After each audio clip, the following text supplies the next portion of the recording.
Hi and welcome to another GC Mysteries video, this time looking at the Mystery of Tutankhamun. Right, so this really is a mystery, and it is the Mystery of Tutankhamun, or commonly referred to as King Tut. Now, he is an infamous ancient Egyptian pharaoh and is the most known Egyptian pharaoh. He became the most famous for some reason. Now, his ancestry isn't that clear.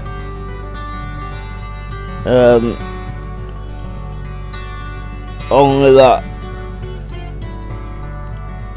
his dad is most likely Akhenaten. Now, when you search for his mother's name, you get the younger lady. So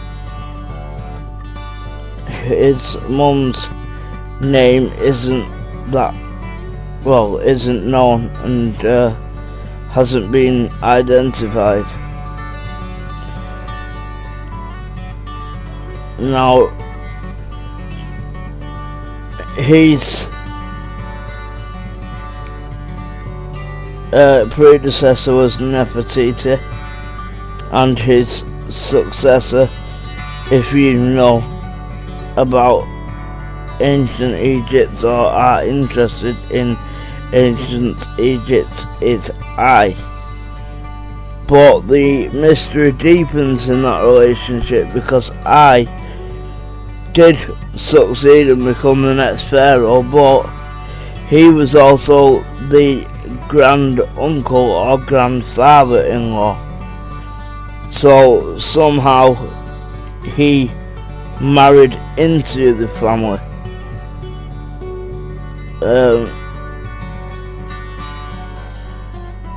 which is weird because most of the time it was purely royal blood.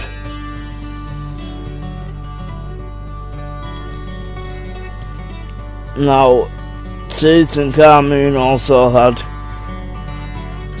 two stillborn daughters who to this present day are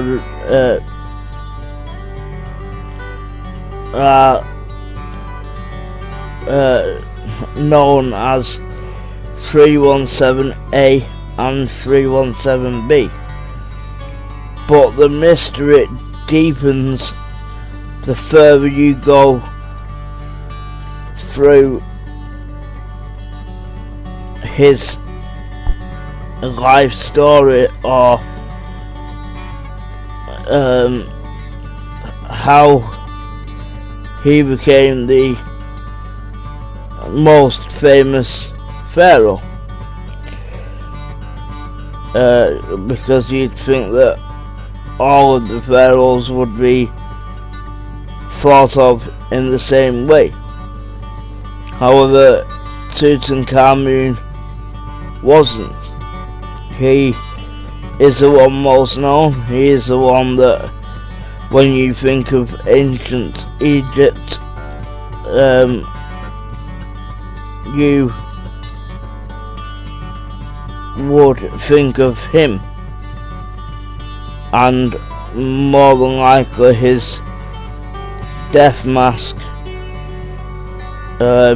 which there is images of that mask in this video. Now, one of the images in this video is a man and is basically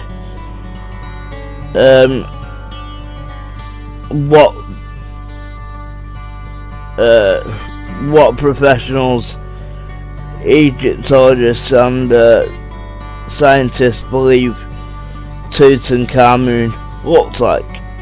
So I have added that into this video,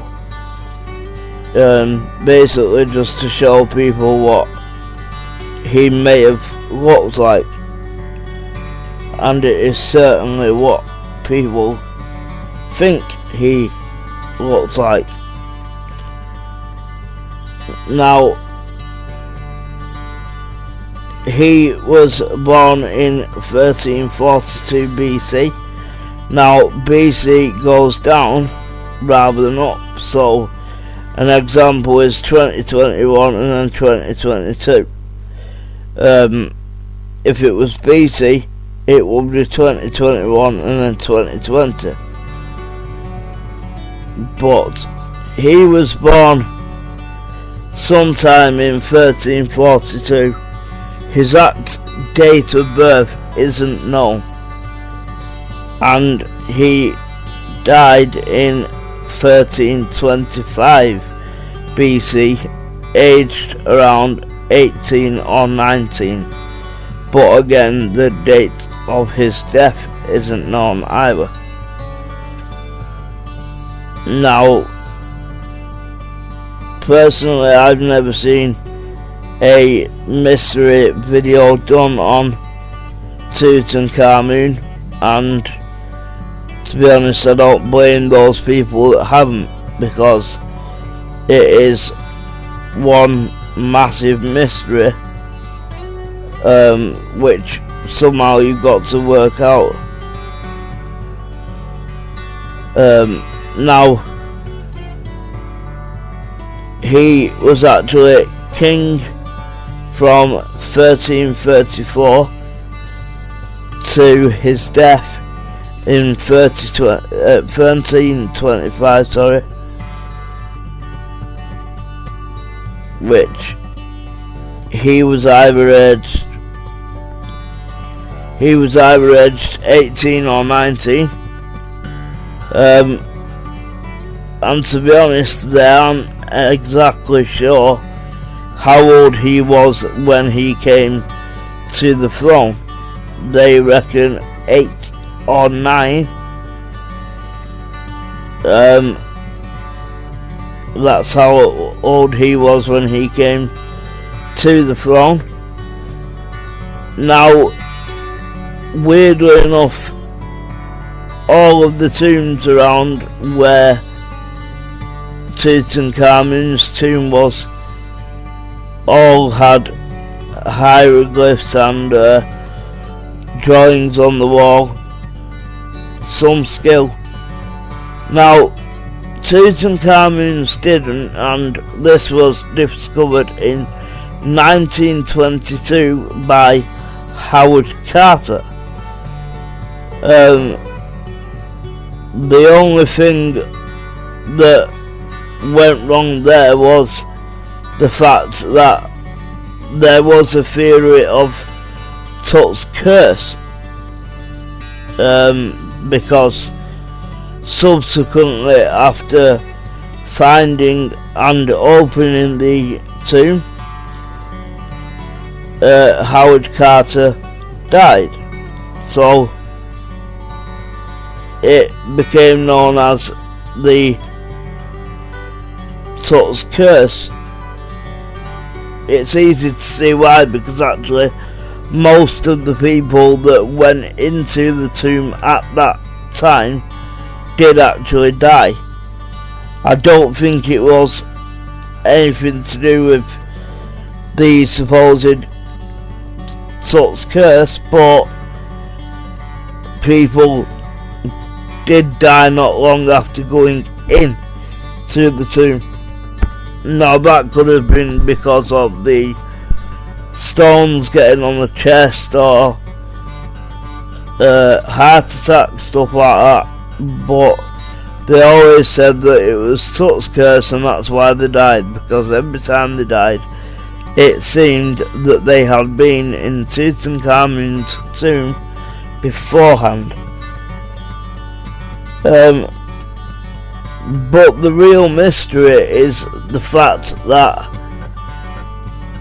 no one really knows much.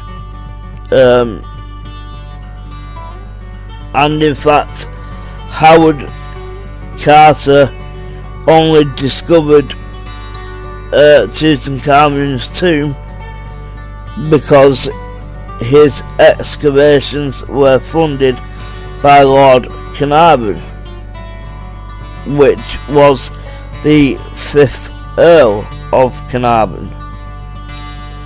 So it was funded by him, and they did find his tomb.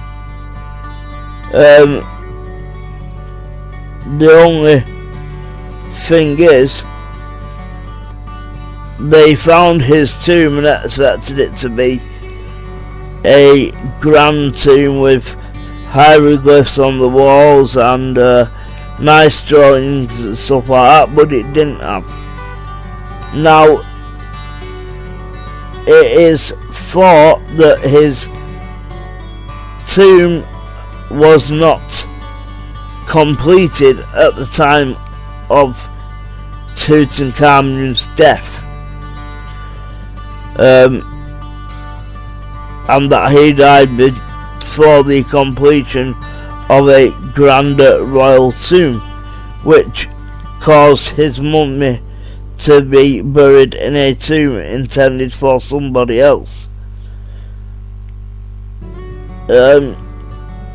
In some ways that makes sense, but he was a pharaoh, he was a king, and anyone you ever speak to would say that he was not respected, and that his tomb showed how much disrespect though there was for him.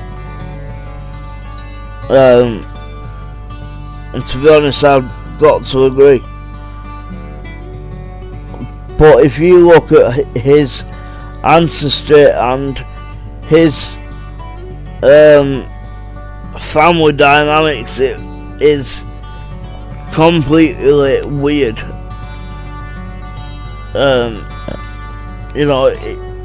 It's not a normal family that we would have now. They always wanted pure blood to be in the tomb, in the family, so they always married sisters or someone who was already related by blood, because of course they didn't want anyone that wasn't blood relatives in the family. Although if the said pharaoh had children, they could then marry people that weren't part of the royal family and weren't born into it, because the pure blood line would carry on with the children of whichever pharaoh. Now, we know that he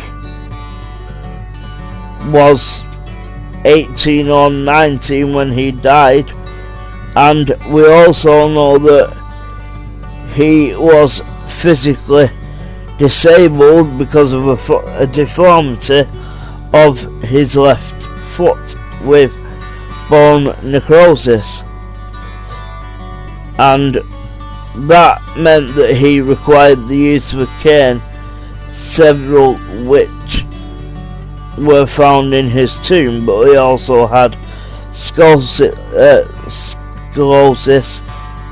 and malaria.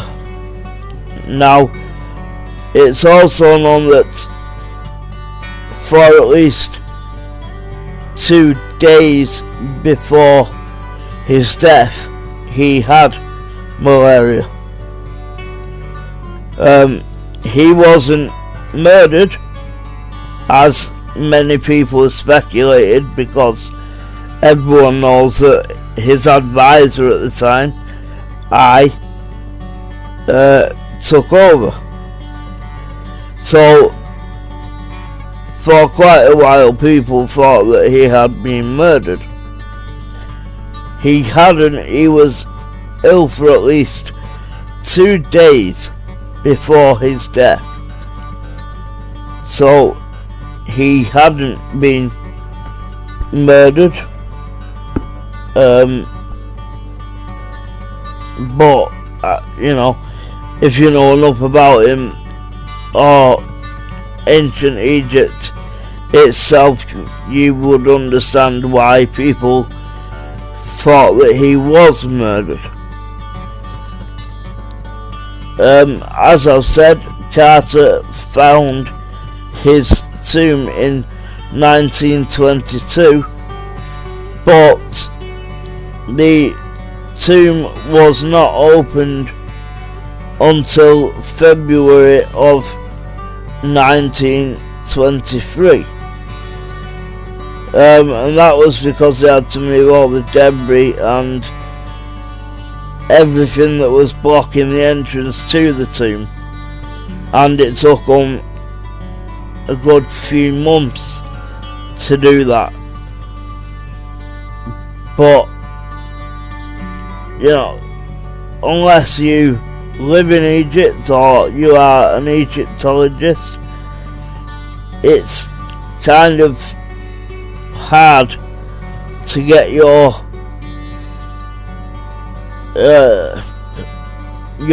head around the different family members and the dynamics and the basically everything to do with families.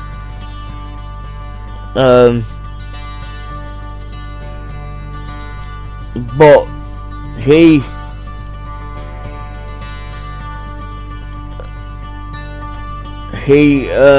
was on the throne for at least 9 years.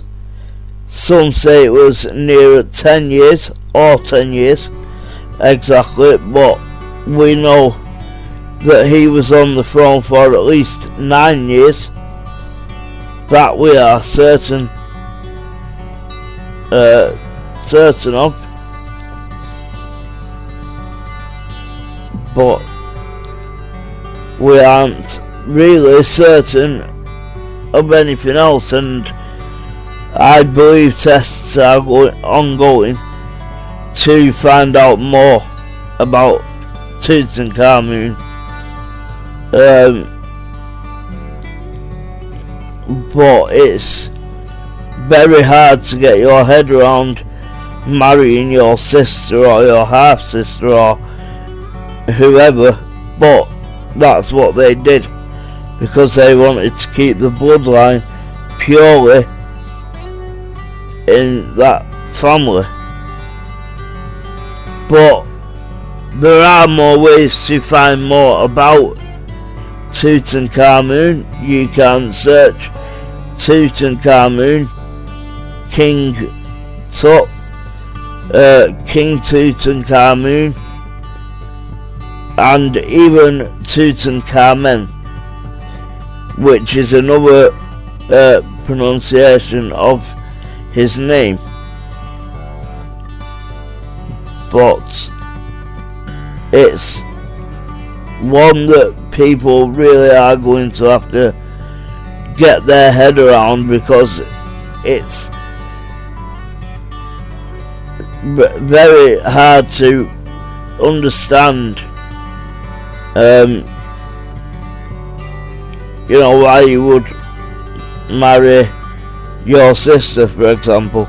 I know you want to keep it purely blood, but I just don't get why you would even think that